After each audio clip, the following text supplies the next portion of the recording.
I just want to give some context because it's been a while since we talked about this Youth Leadership Training Institute, and so I just want to make sure people remember what this was all about. So M&R, through our contract with the Department of Public Health, had some resources that we were trying to figure out kind of what to do with this year. And we decided that it might be really cool to try to recruit and train a group of young people to get engaged in advocacy around the healthy eating, active living issues that Voices is working on. And the thinking behind that was that we've been really successful, as you guys all know, especially here, with the 84 youth around tobacco control policy, and really young people being such a powerful force to move local and state policy, but in this case, local policy. And so we thought, why don't we recruit a group of young people, do some advocacy, leadership training and coaching, and see what they can come up with and see what their thoughts are. And so at the time, one of the important contextual things to know, at the time that we organized this, Voices had a policy agenda that is kind of different. It's evolving now. It's going to be kind of different moving forward, but still focused in some way on healthy eating and active living. And so that's what the Gustavo and the youth, and I'll let you guys introduce yourselves, focused on was a healthy eating, active living issue. And so, Gustavo, I'll let you introduce yourself and talk a little bit about what you guys did, but it's my pleasure to introduce Gustavo, who M&R hired to lead the Advocacy Training Institute, because he's got just phenomenal experience and he's so fabulous. So without further ado, I'll turn it over to you. Well, I'm only as fabulous as the people behind me, and I know they're really, really fabulous. I just realized I'm going to block all of that, so this is okay. Is this okay? It's a comfortable, cozy group. So before, when we were talking a little bit about strategy and when we were developing the Youth Leadership Institute, the baseline was really looking at New Bedford, Fall River, and Wareham, based on some of the concepts you already were discussing around public vending machines, sports booster clubs, concession stands, and sporting events in schools, looking at amending some of their offerings to offer more healthy beverage options. As we know, a lot of the, let's say, boosters pretty much have water, soda, or candy. So really looking at some of that. So based on that baseline strategy, we developed a program outline where it's a 3-part leadership institute where we recruited a group of young people, which we have 6 young people. We'll introduce 3 in a moment, to really go through some core components of advocacy and leadership development. So the first session we went through Advocacy 101, an overview of the Voices policy goals. Then we moved into survey development. So the whole idea of the Leadership Institute was practical application of what the young people were learning, actually implementing it right there firsthand, and then taking every session the information back, regurgitating it so they can have that practical application of what they're learning right then. So we developed a survey tool. And session 2, we talked a little bit about confidence building, and then the young people actually went out into the streets of New Bedford to start recruiting and getting people to fill out their survey. Session 3 focused around public speaking, reviewing the survey results, and presentation development. And really, what does it mean to regurgitate a lot of this information, and how do we take it and translate it back in a way that makes sense, hitting the main key findings of what we learned through our survey tool development, implementation, and then analyzing. So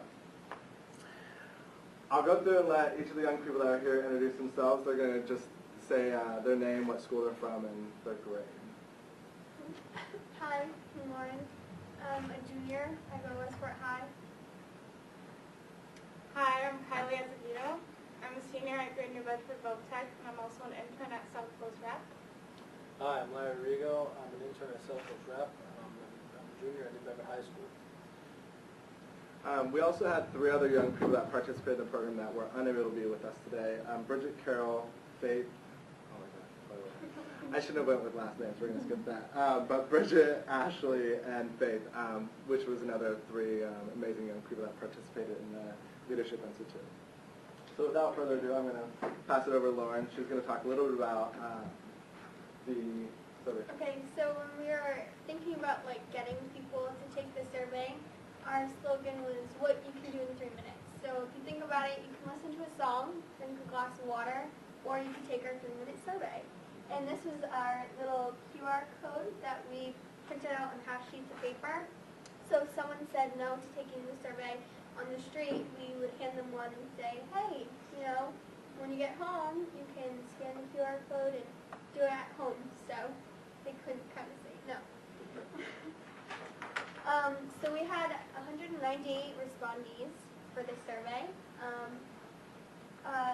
For geographics, 63 lived in Bedford, 63%. 6% lived in Fall River and 2% in Wareham, which were our 3 target areas. For age, 36% were between 13 and 18, 13% were between 30 and 39, and 12% were between 40 and 49 years old. So for student status, 54% were in school, and only 45 were not in school. And 62% of females took it, and 37 of males took it. So when we were asked in the survey which race or ethnicity best describes you, overwhelming around 80% were white Caucasian. Only 10% were Hispanic American, and 5% were Black or African American. Again, when they were asked which do you prefer out of the 3 choices, water, regular soda, or low-calorie beverages, an overwhelming 60% chose water, which is very nice. And in your community, do you feel healthy beverage options are as accessible and available as sugar-sweetened beverages? 61% said yes.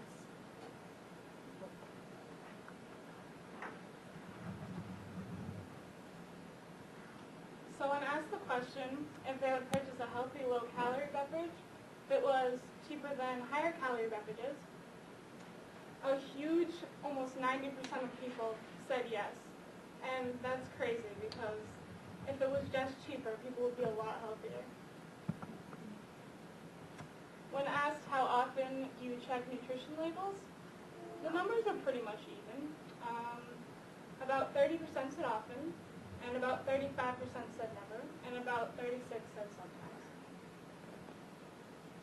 And when asked how often do you see low-calorie beverage choices in restaurants, vending machines, and markets, the numbers were kind of all over the place. It kind of depends on where your area is, what kind of markets you have in your local cities.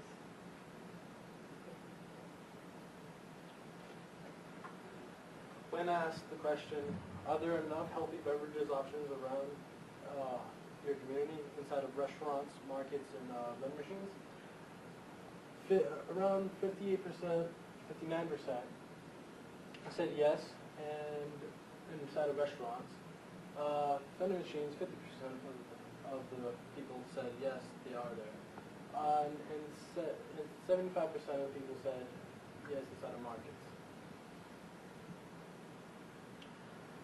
And when asked, would you support a movement to bring healthier beverages options into your community inside of restaurants, vending machines, and markets? A range between 83 to 84% of people all said yes in all 3 of those. And finally, when asked, would you support a tax or price increase on healthy sugar-sweetened beverages? 48% of the population said yes, and then 51% said no.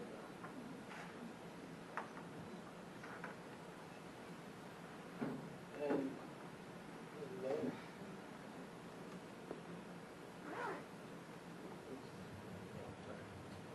we have certificates that we've made for each of them as well. Acknowledge that Larry, I still don't know how to say your last name. Rigo. Larry Rigo has completed 12 hours of leadership development training with the Voices Youth Leadership Institute for 2015. And for Kylie,